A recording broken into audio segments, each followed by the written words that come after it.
Good morning, Dan. How are you? I'm good, mate. I'm good, mate. How you getting on?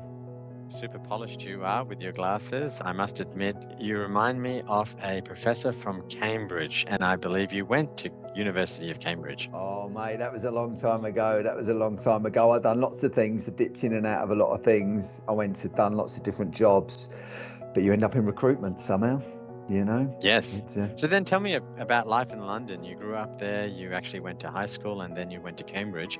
What were you like as a young Dan? Dan the boy, not Dan the man. Mate, just a working class upbringing. Yes. So it was, yeah, well, that wasn't just anything. It was good. It was just good. I know. You sound like, I'm going to have moments today where I'll probably sound like a very old guy. And I ended up, it's in northeast London, in the suburbs. So it's the best of both worlds. It's able to get into the city quite easily, but we lived in quite a rural area, which is Yes. by a place called, on the fringes of Essex. It's a place called Yes. Epping Forest. It's the first royal land that was ever turned over to the public by Queen Elizabeth. It's a beautiful Wow. place, good fun, just a simple life really. You know, it just seems like everything was so easy then. My dad was a tradie. My mum was, I say, just a secretary. She was a secretary. She had quite an interesting life because she was Yes. a press secretary for the Beatles when she was younger. So Wow. she done some stuff. They were both good characters. My dad was good fun, very social. My mum was good fun. She was very intelligent. She was very driven, very organised. Just a beautiful, kind mum. So just had a really nice upbringing. School was When you always quite finished easy. When you finished school every day, did you come home, any of the parents home? Because your dad may have been a tradie and came home, started Yeah, early. no, he was a 1980s tradie where you sort of checked out about 1 o'clock, and then maybe might have gone for a couple of pints and then come home and just chipping around the house. But a tradie's house, you know what they say, tradies do the work out, and Everyone they never, else. yeah, they never want to do their work at home, do they? So it was good, but I played a lot of sport, played cricket, played football. And my parents were, whether they knew it was a different thing then. You just did stuff that come naturally. So very supportive in terms of, like, if I was at a football game, we might play a London Cup or an Essex Cup game and have to Mm. travel across London or 70, 80 miles out into Essex. My mum and dad will often only be the only parents there, and Wow. at the time, you're like, oh God, like, So embarrassing. so embarrassing. Mum And now I'm, screaming from the sideline. yeah, yeah. Well, she was quite reserved. It was more my dad. But then it got to the point where, as I got older, I realised what that was, Yes. and you always felt supportive. You always felt secure, again, whether you knew it or not. And just, I suppose, that gave Yes. me the confidence to sort of, I found life pretty easy, but I found school very easy. I was quite, I was quite lucky, I found most subjects quite easy to get into. Maths, English, I was always really good at. Were you Yeah. the annoying guy in front of me at the queue? Because I was always like second or something else in the class. Hmm. And there was always the smart guy, and I would Hmm. do 6 hours of study in Hmm. an evening That's and me. could never I know where catch you're up going. with you. Yeah, that was me. That was me. Wow. And so but I had mates that went And on. you'd actually say that. You'd say, I didn't study last night, but hey, I got 84%. Oh, I didn't even start. No, no. I might just sit there in the morning just before homework was due in 10 minutes and just knock something out. But I had the old trick. But I don't know if you remember back in the day, they used to say, with your homework, you go, well, how long do they want it to be? They never used to say, as you got on years later in life, talk about how many words an essay used to be, like 3,000 words or whatever. Then it used to be 4 pages. Sometimes they'd say 4 pages, and the pages were lined.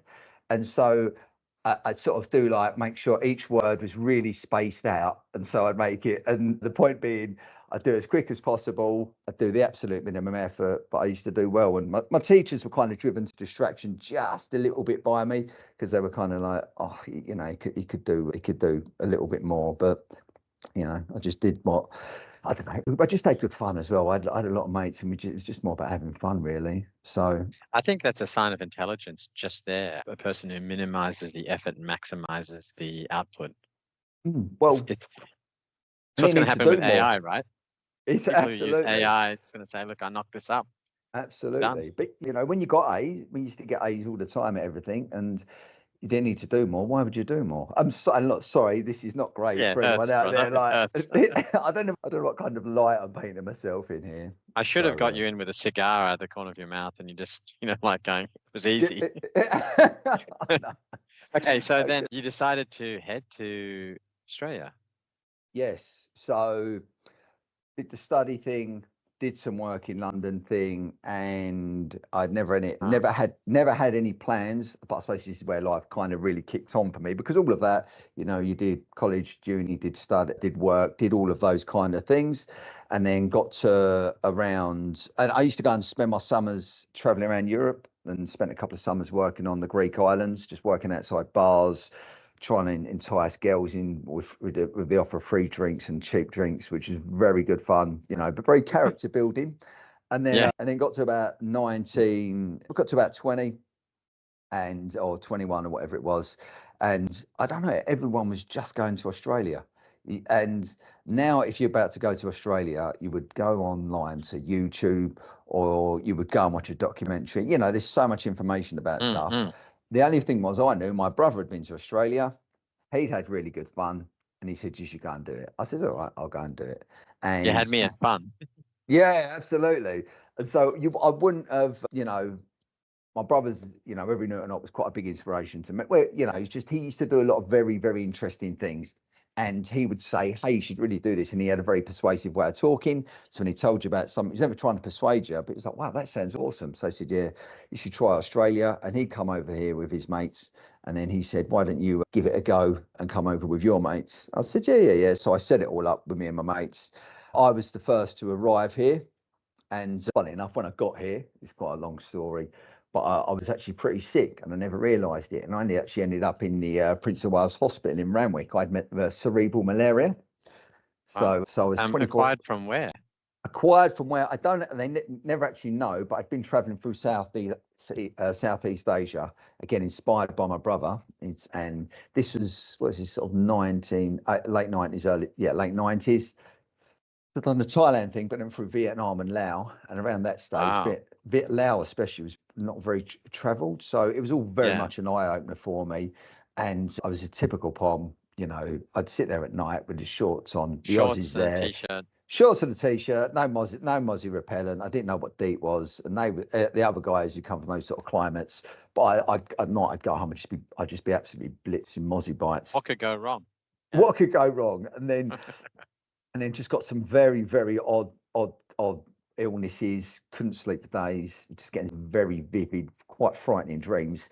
And then I ended up got to Australia. And first couple of weeks, I ended up in Prince of Wales Hospital at Randwick. I had cerebral malaria, and the doctor told me I was 24 hours away from brain damage. So it's the rarest form of malaria, but it's the most potent, and it starves your brain of oxygen. And What if he anyways. what if he's just being nice to you and you already passed that point of damage and, Yeah, and well, here we are? it may have. I mean, imagine what I could have Just been being if I hadn't got to that point. I could have really done something.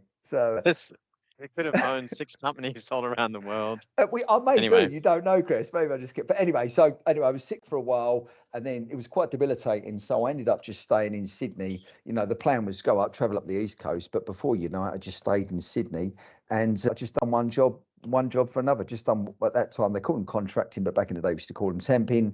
So like banking jobs, data entry yes, I jobs. remember those days. Just Temping. something to get the money in. And it was only a year's visa at that point as well. But through one means or another, managed to get a visa to stay in Australia, and just kind of kept working. Actually ended up going back to London at one point, just to give London another go. And, as soon as I arrived back there, it was like, "Oh, no, what have you done?" So come back here, and then again, Classic.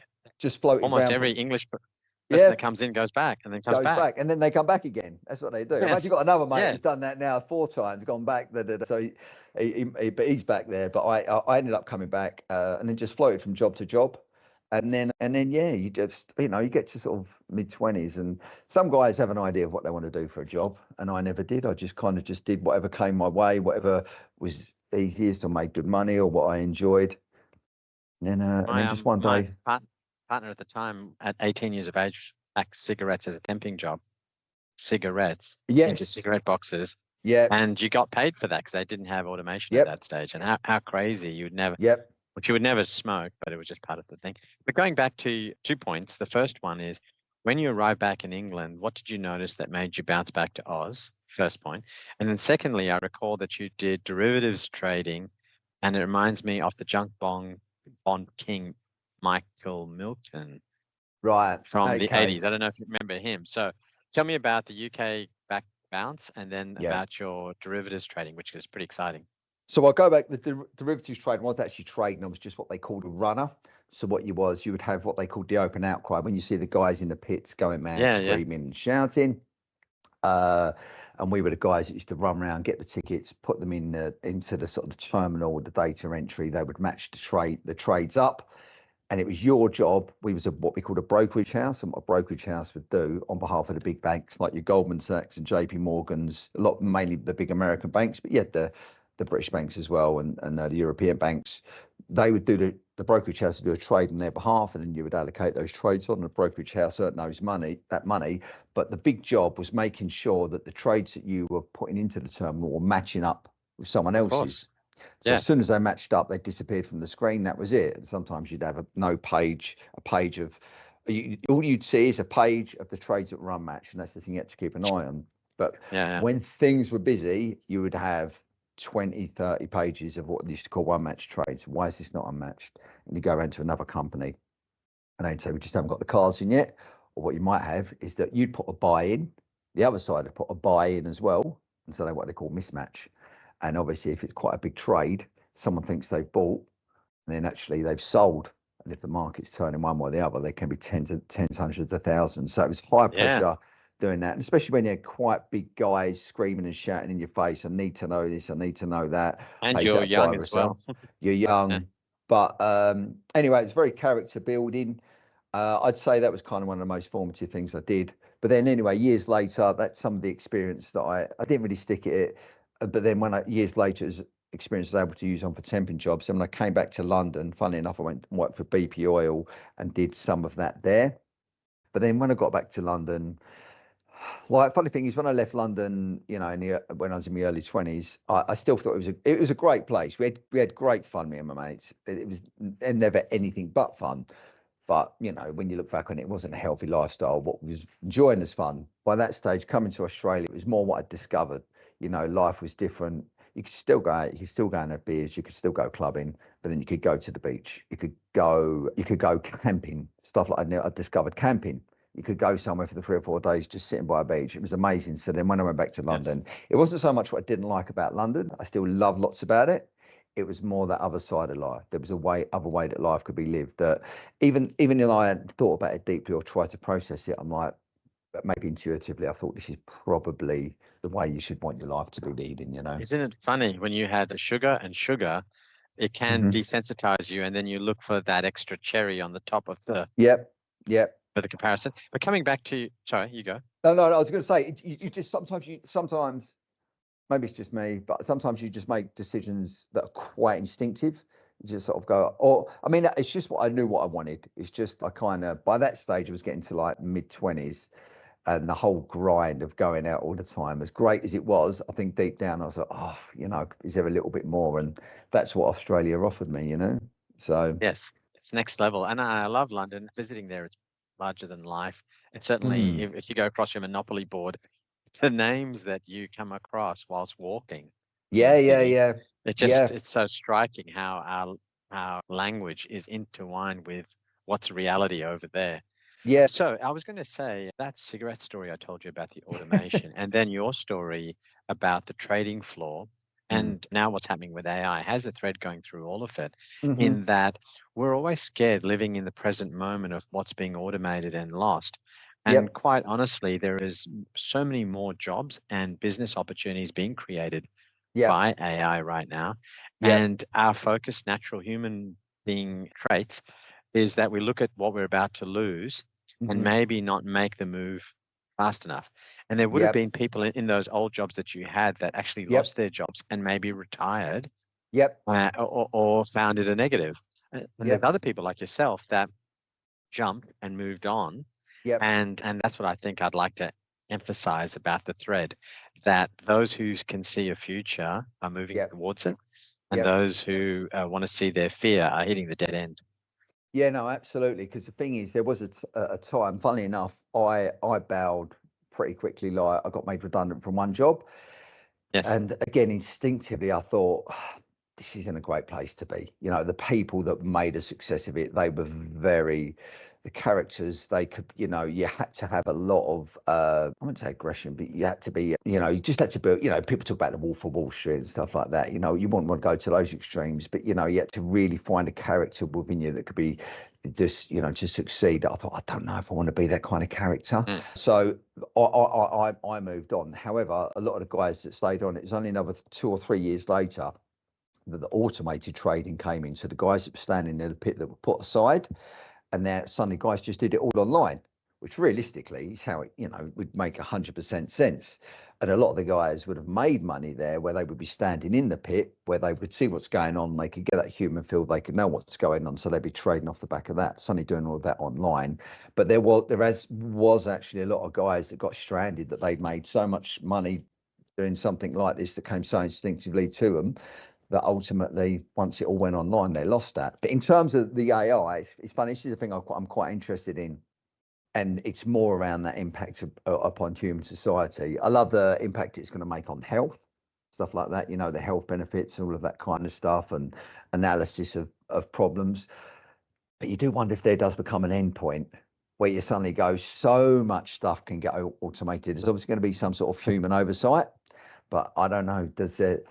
Does it become that so much can become automated, just become a whole, you know, a whole area of just service industries and restaurants, and that would be great.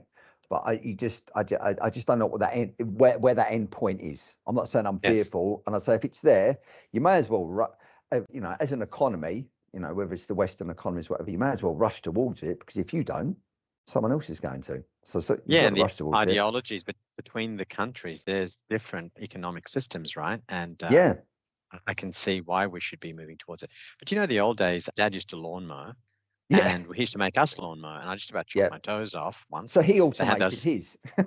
Yeah, so he did. He outsourced it to me. So that's the first step. But then when I looked at all of the services, it could be window cleaning, house cleaning, laundry, Yep, and other things. Even yep, the fact that there's a laundry machine and a yep, dryer that does things. I can see that AI isn't coming in a 6 month period. yep. There's companies still now with ERP systems, D365, who still use checks. Okay, yep, So the fact that they haven't migrated to electronic funds transfer, and the fact that there are still so many, for example, accounts receivable where they're matching the incoming transactions with the yep. bank statement, the fact that companies are still doing that manually tells me that even if AI is in tomorrow, there Hmm. is such a spectrum of companies who are still to catch up. And Yeah, yeah. so we're talking many years for the human race to get used to the idea of what they will be doing. So they're either going to opt out and retire, but there's years for people to transition into the next service thing, whatever that is. I never thought about that because I suppose instinctively a lot of guys just you see this stuff coming and people think, oh my God, it's going to all be changed in 5 years. But I suppose the catch up's still going to take a hell of a long time, you know, and you could even feed it all the way down through to, you know, down to small, you know, obviously the larger companies, you know, your big multinational banks and stuff like that. There's a lot of stuff they're going to automate, but a lot of it's probably automated to a certain degree anyway, but there's still a lot of lag. I mean, I always look at stuff like, I don't know how much of the economy is small business. What they say, is it 60, 70%? I don't know.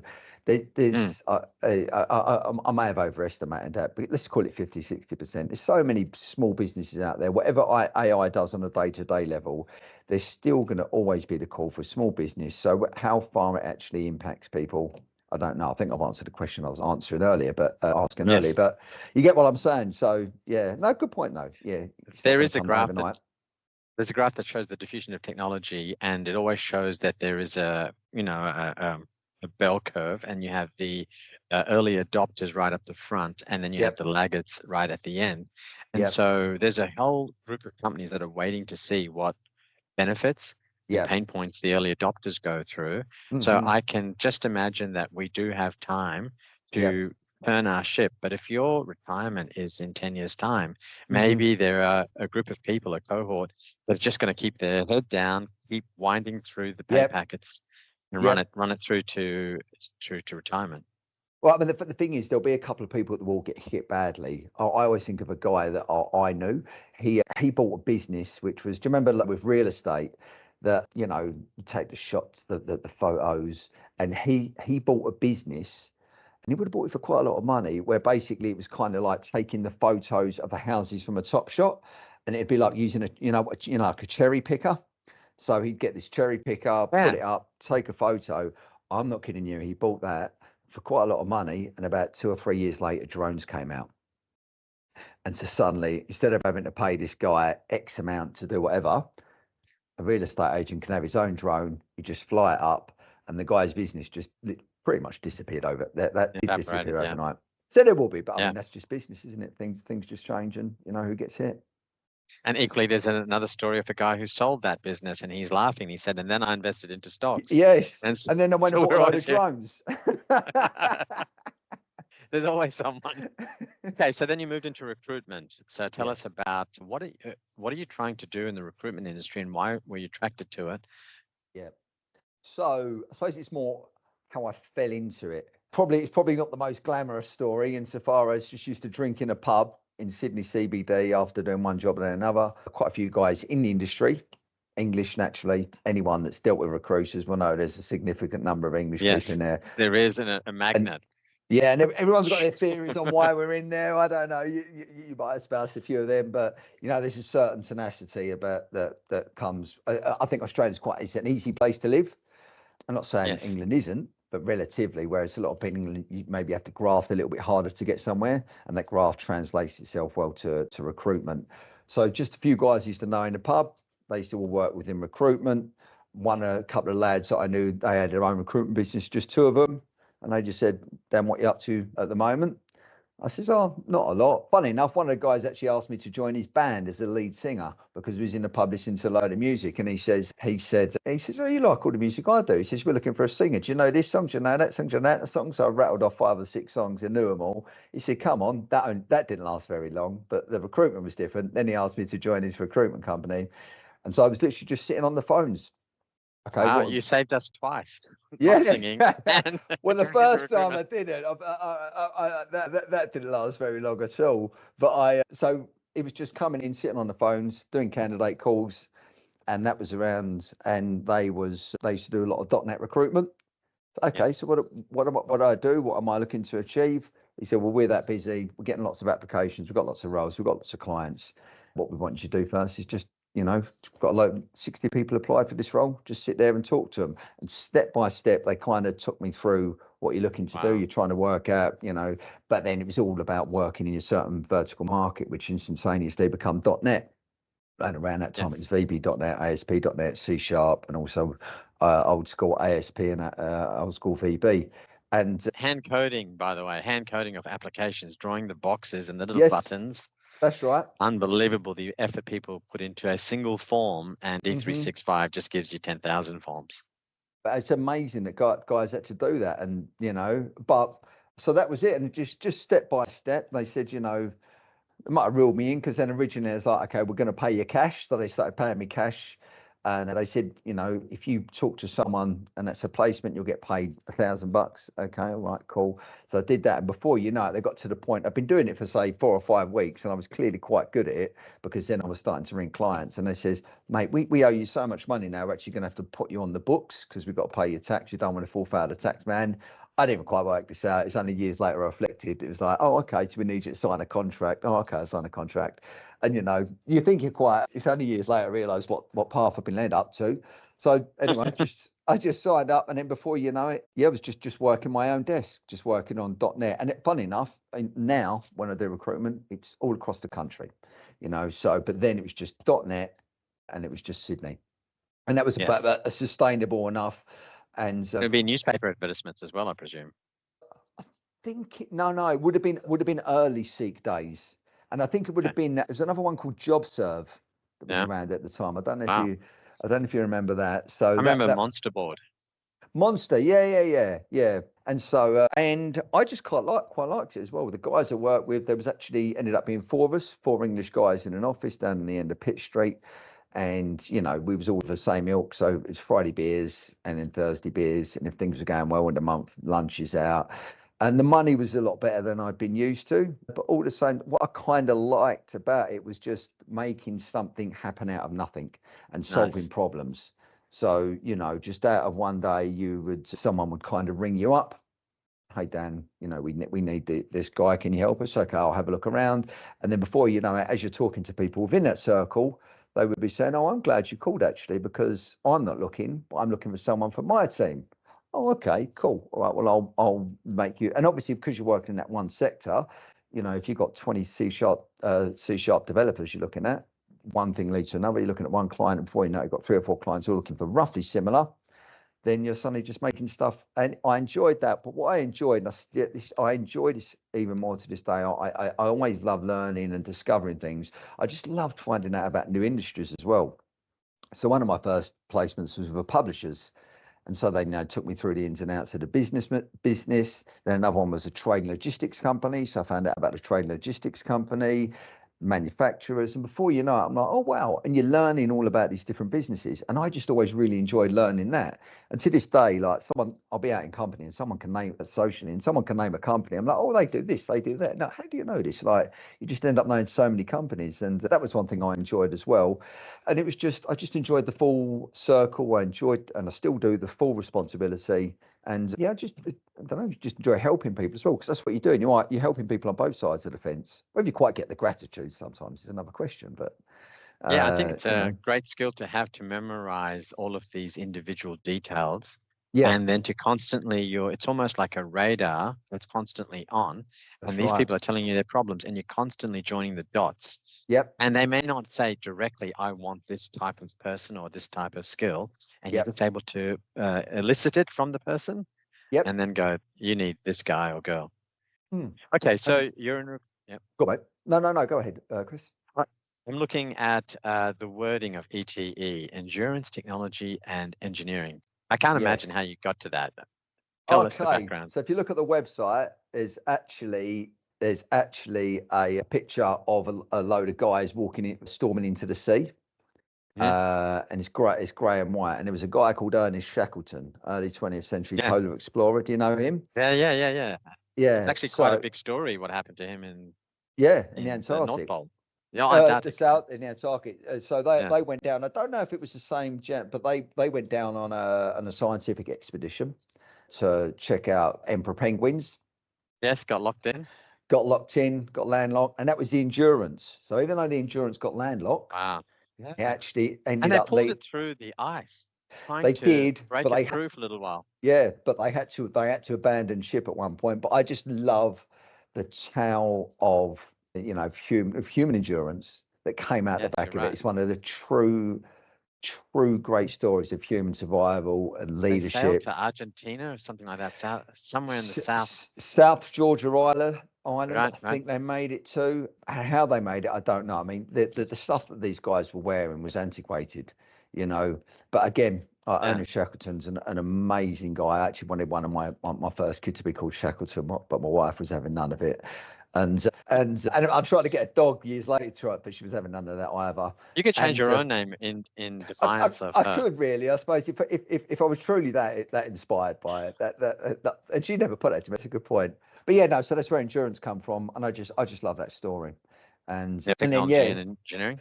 so around that time, so I'd been working with some guys, and then around that time, I moved up to I live on the Sunshine Coast of Queensland, and then the guys that I'd worked for in Sydney. I mean, what year was this? I'm trying to think what it would have been. It would have been like 2008. Oh, yeah, this is it. Sorry. I left the guys in Sydney because I actually went overseas traveling. I met my wife, and met the woman, ended up becoming my wife. She's Irish. I'm back to Ireland for a while, and we had a son over in Ireland. And then she took the brave step to say, look, I trust you that Australia's going to be a great place to be as a family. So we'll come back to Australia. Wow. Sydney didn't quite work out insofar as back in that big city bubble, but I was in a different headspace.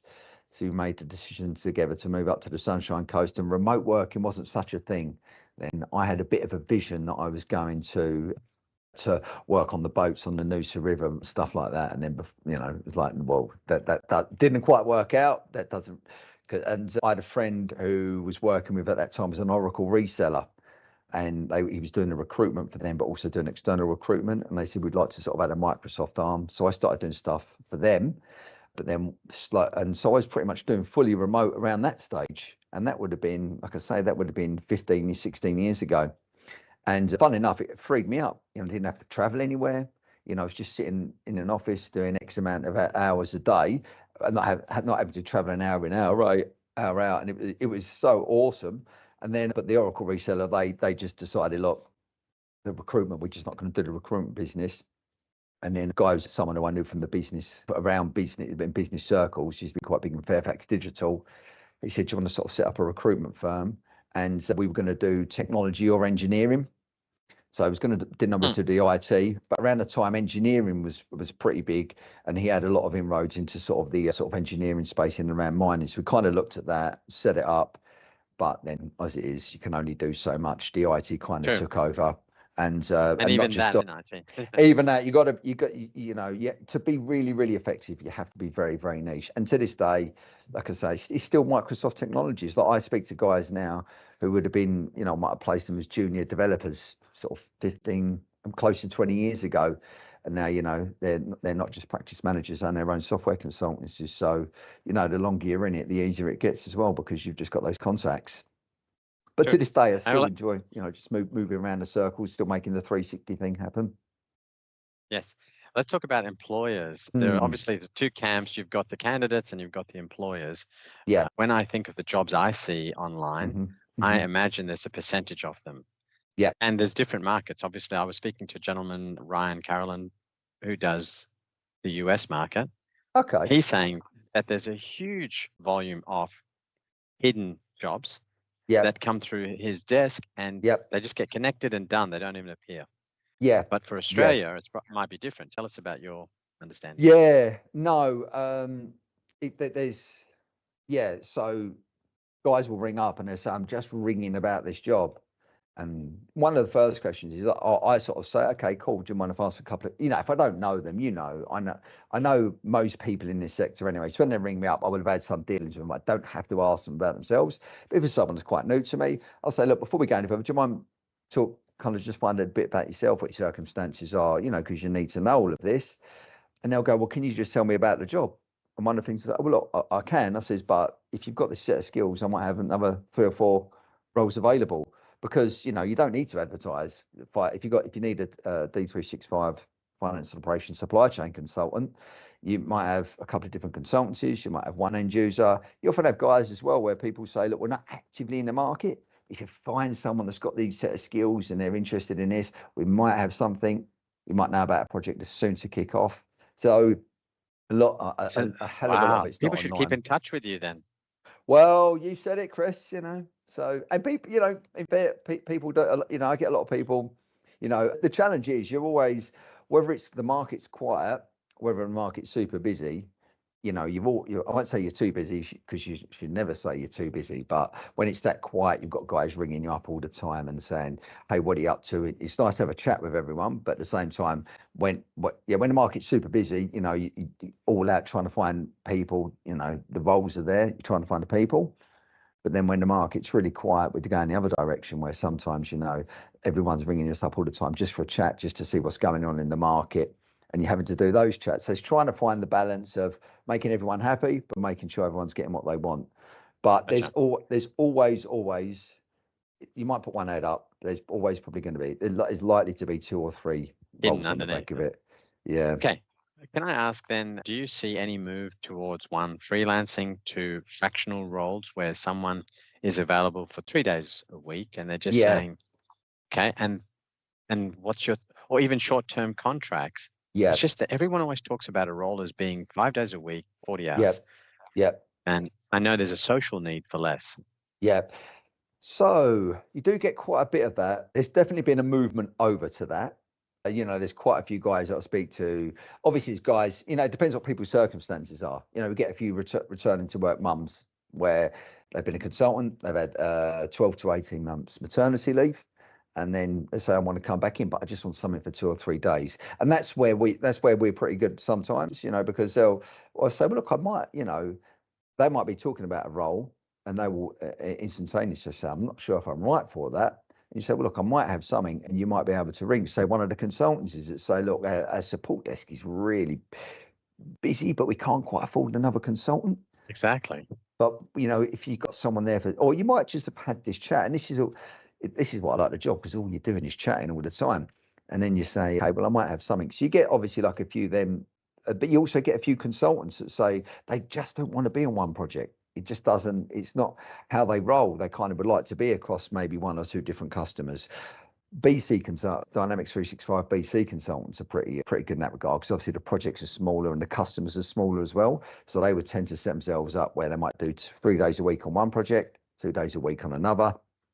Yes. And then as it goes out, because often they'll deal with small to medium businesses, they're often set themselves up as the support consultants. So, but you get quite a few guys that are trying to do this, and I think they're trying to get a little bit of a stream for themselves where, even once they've done, they've completed the project, they become the subject matter expert that's going to be on call.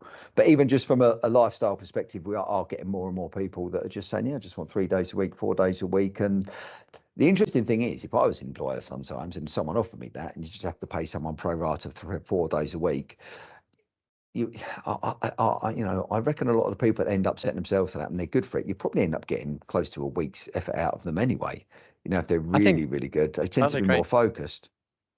I've hired, like you said, mums coming back to work on a part-time basis, and I found that their genuine interest in the role is there, and they were thinking about a problem or a solution, Yep, and they'd flick me a message or send me an email, and I could tell that they're not required to work at it, but I could tell out of their passion, whilst they were doing something with their family, which they were required to do, yep, yep, their mind was, I want to make this great. So when I come back to work on the Tuesday or the Wednesday, bang, they're into it. So absolutely. you do get a lot of value for someone who is constricted in some way.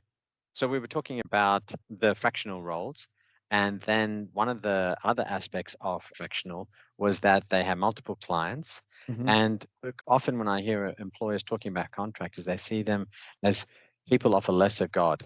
Hmm. A Yep, contractor is considered a lesser person. So yep, I've been a contractor for much of my life. When I go of into a course. company, you may not be invited to a Christmas party. You may not be invited Yep, to stand-ups with the employees. And there was other companies that actually treated us as completely integrated. yep, And what I found was that if a person sees a contractor in a higher form, yep, then you'll get more out of it, more out of them. 100%. Yeah, They can actually have a contractor available to them for a decade, 2 decades, because as yep, you said, that person's in the market, they're a professional contractor. And so yep, rather than losing like employees who come and then leave your job and you can't contact them, yep, I've had contractors who've been in the solution architect space, and I could continue to pop an hour or 5 hours off their time yep, over many years. yep, They've moved on to other companies, but they'll still yep, charge me and give me the yep. expertise. Yeah, I mean it's win-win, isn't it? Really, but that's just good management. That's just Yes, the guys that cut the guys. No criticism. Everyone's got their things to deal with, but the guys that yes. can only see the here and the now. I need him in, get the job done, and I'll get him in, get him out. I'm not really cared about the guy's personal life or whatever.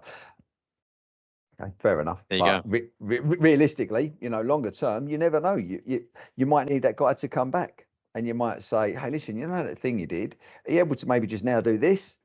And then, Yes. if you've treated that guy well, go absolutely, no problem at all, They Chris. I'll be there. they turn So back on straight away because they actually know your environment and the people, yeah, and you just have to reactivate their Active Directory account or yeah, their Microsoft Entra account, and they're yeah, on.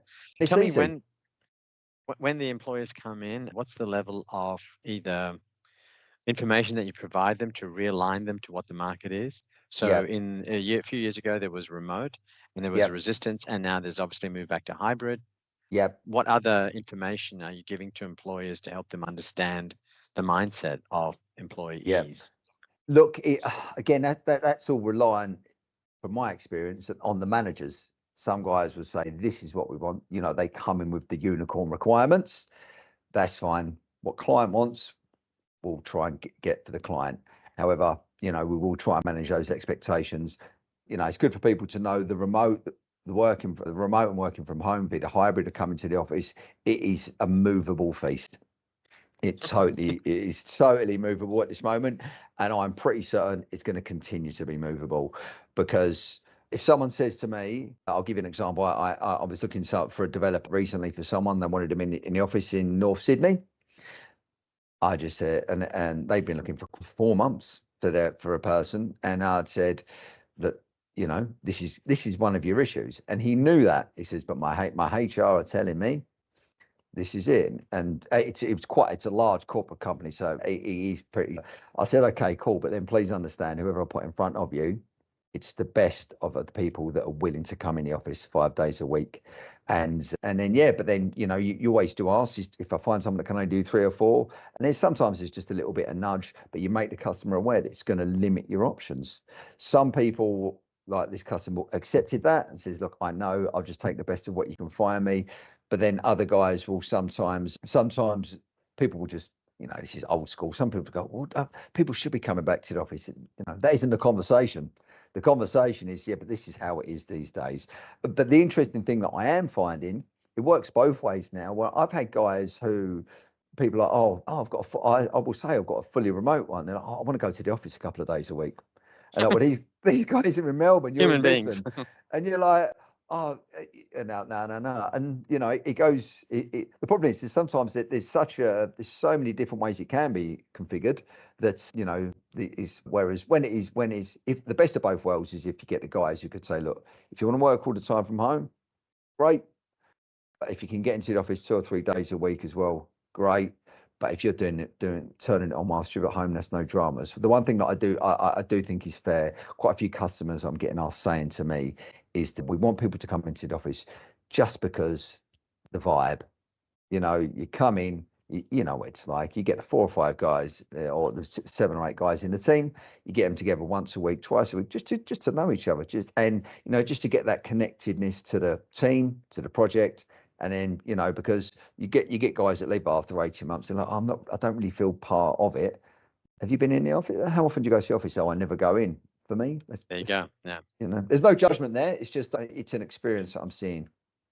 There's also something I noticed where people who go into the office actually accidentally form a different class of employees compared to Yep. the remote only people. And that is, if you just have the boss, the office cubicle 2 doors down, you walk past them as you're going to the coffee or the bathroom and you go, did you know X, Y, Z? hmm And hmm before you know it, there's a banter, and this is happening every couple of hours. hmm That builds a totally different back channel Yep. for all these different projects compared to the person who only has their slots where they're meeting people. Yep. After 6 months, the rapport you have with that manager or other managers is completely on a different planet to the person who, is a transaction-based Yep. meeting type approach. Yeah. So Yep. I would say having that camaraderie is really valuable later when something goes wrong. It's just relationships, isn't it? Mm, Do you know this person? Can you trust this person? I'm not saying you can't trust someone if you don't see them all the time. It depends as well how much people are willing to invest in getting to know the team aside from just actually, doing the work. But I don't know. It'll probably change again at one point where, there's definitely more and more people going back to the office. And I actually don't see as much pushback on it as I did, say, maybe 6 to 12 months ago. I think a lot of yes. people are seeing why companies want that, and it's not just for the sake of getting people back in the office because we're paying you. We want to know you're doing your work. It really is for that, just to get that team feel. Agreed. And there's a tip that I can give some of my colleagues. I was helping a friend find a role. They were in Melbourne. The job was hmm in Sydney. I said to them, why not make a deal that you go work? I have a family in Melbourne, by the way. Why you go work there in and out for a couple of months, and you're on site. hmm And if this is how desperate you want, do that. hmm Come back. Yep. You're there flying back. And I said that's similar to FIFA, but it's a short term couple of months. Now Yep. you've got the trust relationship and work remotely from Yeah. Melbourne. Yep. Yep. I'm just trying to show the breakthrough. If you're unemployed in Melbourne, the work's in Sydney. What are you Yep. going to do? Yeah. No, definitely. Definitely. And look, that's the kind of thing that's the kind of thing that I would say to people. They're trying to find a solution to a problem, and sometimes that is the problem. Yeah, funny enough, I get quite a few guys contacting me in New Zealand at the moment. It's pretty quiet over there. And I'll say, well, the contracting market's a little bit quiet. And so I'll say, but if something was to come up and I really needed someone, and I would say, could you come over? But some guys, again, would just say they're just not willing to show their face like that. But you've got to do it sometimes. You got to do what works. But a lot of guys will do that on a project as well, where that will be the request from the customer. And you'd be surprised. A lot of people, when you get to a senior consultant level like yourself, guys will Mm. understand the necessity for that, and they're quite willing to make it happen. Whenever you show compromise, as in to come to a solution with a potential employer, Yeah, things start to fall your way. Whereas if you say this is the hard and fast rule, fine, you might get exactly what you want, but the yeah. market has just gone shrunk right down. 100%. And I just find what I find as well is that sometimes people will want something and the customer will be saying that they would ideally like something. So what I'll do, I'll say, look, this is what they ideally want. You want this. You're not that far apart. I'm pretty certain if you go and talk to a customer, show them what you've got, they like you like them. The compromise more often than not tend to fall to the consultant. Or if after a couple of weeks you're like, yeah, this guy's producing the goods, I know him, I trust him, blah, blah, blah, you tend to end up getting what you would have been hoping for in the first place anyway. So I always say, I am one of those that, like, you would know this from experience. So look, just have a chat, just see what you think. And Mm. then more often than not, that, if you give a little bit, you'll tend to get what you want in the end anyway, to a certain degree. Well, let's kick on to the employees then, or the contractors. Hmm. A ton come through you see all these resumes. You're Yeah. Mr. Pragmatic. How do I get through them quickly? What is your way of filtering? Yeah. Okay, so it depends what kind of role I'm doing. So you would know me that I do a lot of most of my recruitment in the dynamic space, but would also back in the day, coming from .NET, I used to do a hell of a lot of SharePoint. So I've still got a lot of customers SharePoint M365, but I might still get a customer that sort of does more Azure, my systems engineer. I do have a couple of ladies that work with me. So if I get something that's, I suppose you could call it high volume, you might get a call for a systems engineer, systems administrator. If you were to stick an advert up, that could be 80, 90 resumes. And then if you put an alert out on the database, that would tend to be, might get another 50 back. So, you could put the advert, but you go for the database as well. Then maybe I'll get the ladies to look through. They'll go through them and they'll have a little look through, and they'll make a short list. What do you think? I'll make a shorter list, and then to talk to them. And you've got to be pragmatic. You'd love to talk to everyone. You'd like to email everyone back and say, look, thank you for your application, but realistically, you just don't have time. For the dynamics, it's obviously just a little bit different. If you're looking for a BC consultant, an FO consultant, realistically, no one's responding to an advert. I'll put the LinkedIn messages up. It's you making those calls. It's you ringing around, and you don't really have to do much filtering because it's still, I won't call it a niche market. It's big enough, but there's enough people that you can find people, but it's Hmm. not enough that you get overwhelmed where you'll get 60 or 70 resumes. You have to make some decisions. Like I say, the challenge we get at the moment is trying it because it is a little bit quieter. I mean, I'm still very busy, but there's a few more people looking than normally would be. It's just trying to make sure you get the time to talk to everyone. And but yeah, what it is as well is when you're narrowing, when you're shortlisting on someone, it's about being pragmatic and realizing you're not going to find exactly what you were hoping you were going to find. So if someone says they want supply chain but they need advanced warehousing, absolutely essential, and you just can't live without it, you'll know that's it, that leaves you there. Yeah, but if they say they want someone that's supply chain and maybe they've done a massive finance project as well, you're kind of looking at two completely different consultants, kind of, Yes. but then you might have a supply chain consultant, he's done bits and bobs. Obviously, there's going to be some kind of, overlap anyway. And that's when you can kind of turn around and say, okay, look, this guy, this consultant, this fits the brief from a personal level as well. So yeah, and this is what I like as well about the job. It's about the jigsaw. It's always making the jigsaw. It's always making the pieces fit together. That's what I love about it.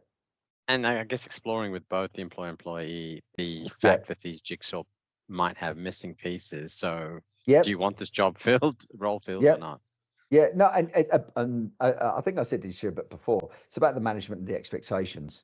You know, if you go into if a customer says to you, "This is what I need," and if you turn around and say, "I think when I was young, Absolutely. I'll get that person for you. No way. No problem. But now if they say, this is what I want, I've got no issue now with turning around and saying, hey, look, I know what you want. I'll be upfront. This might be an issue where you don't quite have enough money. I'll give you the best that I can get in and around that level. I mean, and but the same as well, from the consultant side, you'll know this. There's nothing. How many times have you heard from there'll be some consultant that will just say yes to everything. They'll stand in Hmm. front of a customer, and customer says, I want my ERP to do this, and this, and they'll go, absolutely, no problem. And you'll know it's not possible. It's the guys that were able to push back and say, look, love it, but that's probably not going to be feasible. And so this is what we can probably get you. You might be able to do this. They're the best consultants, I think. Wouldn't that be fair? True. And in fact, I see roles now in the market where they're saying they want to do a complete rollout in 6 months and they want to Yeah, get a contract for it. And I know yeah, full well that by the time you go get the requirements, bed it down, figure out things, it's going to go way past 6 months for the full implementation. yeah, yeah, So you want honesty from that consultant right up front to say, I yeah, can't do that in that time. But here's my approach compared to the consultant who needs the contract, needs the work, yep, to pay bills, yep, and they just take it and then disappoint the customer. yeah. And it's probably better to go, it's better to go in there and say, look, I can do it, but I think this is what it's going to be. And yeah, but there might be someone that goes in and says that's going to be no problem at all. And then everyone's losing, aren't they? Yes, agreed. So if I asked you, thank you so much, Dan, for sharing your time with us. Absolutely. I appreciate your wisdom. Can I move on to, if I gave you 60 seconds, what are the tips that you would give me as a consultant coming in Yep. to your queue? I Yep. need to get through to the top 3 positions, put me in front of a client. Yep. So I send in my resume, you get it, and you're just reading through and you go, mate, here's my Yep. suggestions. Okay. So first off, your resume has to be nice. Okay. You got to make it short, snappy, impactful. Okay. On a personal level, once I speak to you, got to be nice, got to be flexible, got to be open-minded. But then when you get to the back end as well, you got to make sure that you give the customer the opportunity to talk to you and find out about you, because sometimes people then want to hear everything about the customer first, about their project. It is a two-way street. Sometimes from both ends, both guys Hmm. want to hear the other side first. I always say to the guy, just show a bit of humility, let the customer maybe tell you what they've got on and you might like it. But I always say just be open-minded. That would be one of my things as well. What about if the salary is here, my expectation Yep. is here, still go for Yep. the interview? That's where the open-mindedness comes in. Insofar Okay. as depends how far apart you are. It's like Open walletness, not open-minded, open walletness. It mate, that is, is, you're going to convince the person, I guess, either way, they yeah. might come to a middle ground. This and the amount of times again is probably going back to that thing when I say you want this, you'd be amazing how close you can actually get what you want. True, true. Guys will instantly. One of the first questions they'll ask me is, "What's the money on offer?" I'm like, It's not what's the money on offer. It's what's the customer, because and it could be a case of you might turn around and say to me, I'm looking for X amount, and I will be upfront and say, Chris, I hear you. You want X amount. I've got 3 or 4 guys at the moment, very similar. They want Y amount, which is significantly. And I always ask people to put themselves in the shoes of the other. So if you were the customer and I was spending it and sending 4 resumes, 3 want Y amount, 1 want X, and you got the same, what would you do as a customer? What's so And special about you? and Yeah, yeah, you don't want to say that because you say, look, you're great. I'm sure you're worth your money. Maybe you've been on that. I'm only telling you what is going on at the market. And so I only give people the benefit of what's happening out there. So it's again, I always just say open-mindedness, and just have a bit of trust sometimes, because some guys they don't want to trust you. They don't want to trust the customer. Like, no, I want to know everything. I need to know it now. You're like, look, I can only give you so much. Go in, have a chat, find out what you think. It's an hour of your time. And again, the amount of times it comes off is incredible. it also reminds me when you learn new technologies, you don't know how that technology is going to work out. You don't know if you can use it, but the curiosity to go and read and learn and maybe play with it Yeah. is the mark of an open-minded person. Yeah, So yeah. this is a similar approach. What about I've certification? had experiences where I've Yeah. literally in that where I've said someone's spoken about a thing, and I'll say, look, I think we're probably a little bit away, but they're keen to talk to you. Why don't you have a chat anyway? They have a chat, and as it turns out, yeah, maybe they are a bit away, and neither side can make it work. But the customers turn around and says, hey, I really like that guy. We've actually got something coming up in about 4 or 5 months when this project will be at this stage. We think it'd be a great fit. Can you keep us connected? Anyway, 3 or 4 months later, that phase comes along, that person says, yeah, I've got a little bit of capacity. I'm just about to finish up that contract, another contract I took, and suddenly it comes together. You never know what can happen. You never know. Certification. What do I think they're worthwhile? Yeah. Right. I've got, funny enough, I get asked this quite a lot. I wouldn't know enough about the platform itself. I have customers that will not look at anyone without a certification. Obviously, if you're a certain partner, your consultants have got to come with those certifications. I wouldn't be able to make a call, but at a certain level, what I find I get guys who may have been, I'm going to give you an example, they may have been like an accountant. Yeah. So they may have used BC or F&O, and they may have used it in some sort of super user capacity. And they'll say and I'll talk to a consultancy, they might have to take one step back to take two steps forward Mm-hmm. of a consultancy role. And I'll speak to the candidate and I'll say, look, I've got a couple of consultancies interested. And the consultant will say, well, what about certifications? Is that any use? I'll say sometimes it's not actually just so much about the actual information, but my experience has been if you get some, you show you're serious about what you're intending to do with your career. So you're like, hey, listen, I want to be an F&O consultant. I want to be a BC consultant. I've gone to the time, trouble, and effort of getting this done. This says what I want to do. So what's your opinion? I'd be interested to know what you think. I come from a natural learning background. So everything I learned in IT in the early years, I just played and played. And Yeah, then after meeting some people who are certified, I found a newfound respect yeah, for certification in yeah, that the individuals were able to rattle off hmm 100 features, which I either knew was there, but I would not have remembered, just yeah, may not have explored it, for example, in your play. These people who are certified are forced to go through every element. yeah, And now Microsoft's releasing the renewing requirement. yeah, And so I see it as no different than to being an accountant. We came from the yeah, cowboy days. yeah, We had our fun. You could play around and you yeah. could do it because you had a natural interest. But now this stuff, as you know, there's this 50 to 70% failure rate in ERP. Mhm. I'm not confident anymore in giving it to a person who likes to play. I need to Yep, find professionals. So yep, I'm going to stake my future on anyone who's certified gets a job with me. And if you're yep. not certified, you're not in it for real. You're just playing. And that probably Sorry, goes back to sorry. what I was saying there. If you're doing it, you're showing this is real. This is what I want to do. And I never realised that what you're saying there about you'll know that these people know that, and it is just a signal. If someone's got X amount of certifications, yeah, they're saying, hey, listen, I'm really interested in this platform. I really want to learn everything I can about it. Well, think of companies nowadays, they're having like hundreds of millions, maybe billions in turnover. Hmm. And you wouldn't go to a heart surgeon, a plumber, electrician without them being certified. It's actually Hmm. illegal in this country. Hmm. So the thought that you could have a person configuring or developing products and they're not certified, and all my respect to the very experienced people, but the line has been drawn in the sand. Yep. Certifications are available. We need them renewed every year. I'm Yep. sorry. Yeah. Yeah. No, fair enough. All right, I'll make Yeah. a note of that next time I'm Yeah. recruiting for you. Okay, Chris. Yeah, please. Um, and as a result, it's making me and others, I'm sorry, Chris, you have to go back to the books and Yep. prove your worth.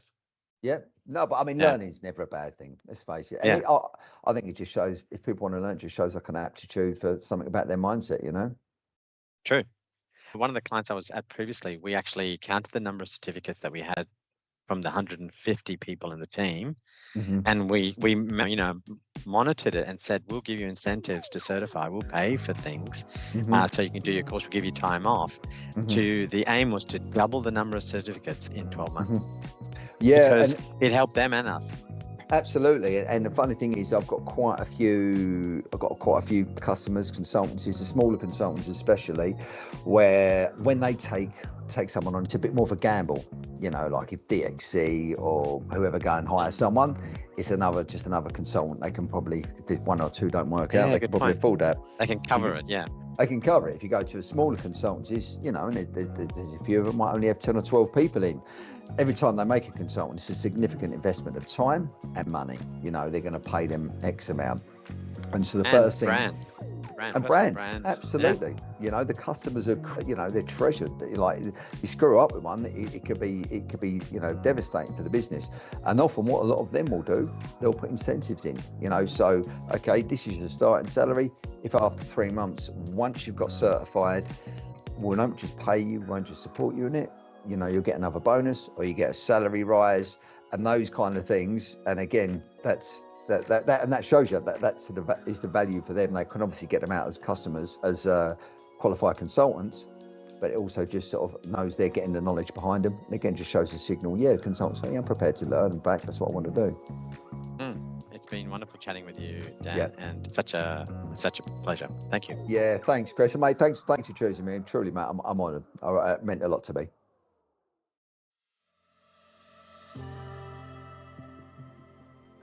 Mobiz is a community-run organization. We believe in liberating people from the shackles of monotony, inspiring them to dream bigger and reach higher. We empower them to focus on the things that matter, growing their skills, solving new problems, and helping others on a global scale. We eliminate manual work that stands between people and their future, preventing them from learning new technologies, unleashing their talents, and leaving a legacy that has a lasting impact. Freedom doesn't wait. Join us at mobiz.com.